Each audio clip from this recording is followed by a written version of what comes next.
So I noticed there was something pretty ironic going on within enterprise sales. The decisions are massive. People who make the decision, the buyer, actually are like 7 to 10 individuals with very differing viewpoints, skill sets, backgrounds, and roles and responsibilities within their organization. So it's a purchase by committee. Let's remember this, by a big company. So they need to buy some cutting edge technology in order for the cutting edge technology provider or creator to get revenue that's at all significant.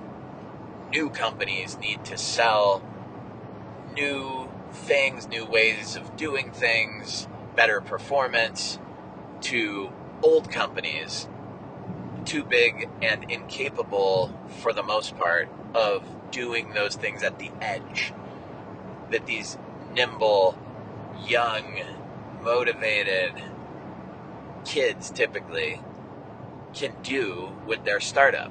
And if you find that sort of symbiosis, as they say, that kind of host beneficiary, I always love the metaphor of the little fish that lives inside of the whale shark's mouth and like cleans his teeth basically by eating all the bacteria that's in there. And so the whale shark gets the teeth cleaning, and this little guy gets some protection and definitely a whole lot of food. And there's a million of these examples in nature. They call it a host-beneficiary relationship. The whale shark's the fucking host. The little fish eating/polishing the teeth is the beneficiary for the most part. And I see it similarly here. It's this scenario where if you're an enterprise technology startup and you're going to do well, the way you're going to do well is you're going to close contracts that are, 6, 7, 8 figures, annual software subscriptions, by convincing 7 to 10 seasoned professionals at some of the most valuable old companies in the world to make a bet on the future and buy your tech to unlock value and solve some problem. They're going to have to put their necks out on the line. They're going to have to put their vote forward that your thing is the one. And this is probably a decision their organization is only going to make once every, probably 5 years, if it's at all a significant platform. It's not like they're buying these things left and right.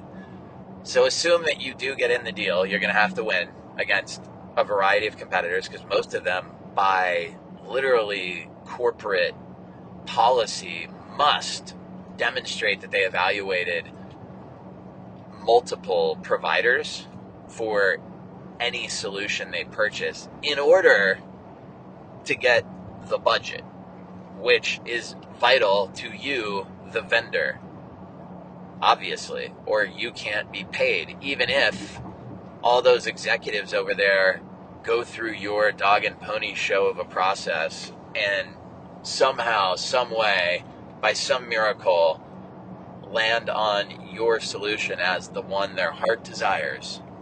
I got news for you. If it's not packaged properly and communicated properly to the CFO and procurement and all these other shadow figures that you haven't even talked to yet, they won't be able to actually do the deal and give you the funds. So one piece is getting the decision, the technical decision, even the commercial decision. Yes, we want to go in this direction. Then there's a whole other journey to navigate, which is getting the company, the organization they work for, the buyer works for, to actually even give them the fucking money. Because there's a big old packet of papers that must be delivered as if you were sort of, imagine like you're getting a new passport or something in a new country. You're immigrating to a new country or something, and you want to get a residency. Imagine the amount of sort of records that you have to submit in order to create that new entity. A lot of big corporations that are the exact buyer who could sign a 6, 7, 8-figure deal and help these enterprise startup technology providers really accelerate require that, right? And so it's this really interesting balance of old, new. You're selling a new thing to an old company. You want to be innovative and disruptive in the story and the value prop to a certain extent, but not too much, right? They're not looking at the world through like crypto kid AI lens. They're in this old, stable world where risk is the big deal and not losing is the big deal.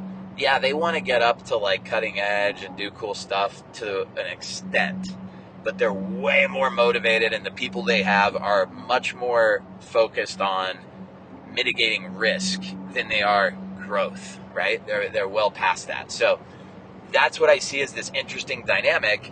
And so you need to create a sales process, a go-to-market playbook, actually, even more than your sales process, your marketing messaging, your sales process, but then your success process post-sale, your partnership process, all really needs to consider this reality that you need to be this exciting story for a little bit. But then you need to be very process driven, and you need to align to their buying process, because you can install a really interesting cutting edge idea into their minds, but it needs to be anchored in reality by having models they are accustomed to seeing and having all of it packaged up in certain formats and documents that they can submit to their internal financial teams to actually get the money to buy the thing. And so that's why this stuff is hard. That's why enterprise software is difficult. As a recap, we're talking about 6, 7, 8-figure software contracts that we're closing here with story-centric sales processes that are rooted in reality and process, because we have to balance the innovation with stability in terms of how we interact with these old companies that have lots of money who can buy our tech and spend big with us, therefore unlocking our key legs of growth as a startup, but demanding that we essentially act older than we are in terms of how we sell to them, how we go to market. And so here at GrowFast, we excel at that because we've been living in this reality for so many years, and we've figured out a real strategy, and we've developed a methodology that allows us to quickly map the market, map the psychology of those 7 to 10 stakeholders that are going to be in that buying process at big old rich company X. And then we're able to infuse that into our algorithm that then spits out a really nice version 1 of a sharp, innovative pitch, and then a set of meeting agendas around presenting business case and working within financial models so that it's got enough exhilaration on the new technology story, while at the same time having all the packaging and formatting for old risk-averse buyers to be able to process. And I'll tell you, the results for our customers who are, seed and Series A enterprise technology companies is they're able to sell much bigger contracts, and they're closing them much faster by telling new stories and running better processes with bigger, older buyers that they thought they were too immature to really approach. And they were right. They were, before they came through our sales school and our mappings. They were too immature, but we were able to elevate their selling story, their process, their message, so that they felt much more mature and trustworthy than maybe they really were, to be honest, because they were young companies and new companies. But as I mentioned, the true opportunity there, because, mostly paradox means there's an opportunity. And the paradox is a lot of these new companies, as I mentioned, really have to get old big companies on board as customers if they're going to succeed. And so something has to give. Basically, you either have to act older than you are as a sales team, which is where we help you, and get you to a place where big buyers can feel comfortable even though you're a new product, because you tell better stories and you do things that create more trust faster. Then you can really navigate that sort of $1 to $10 million in ARR in a very different way, and you can tackle big companies before you probably imagined you'd be ready to.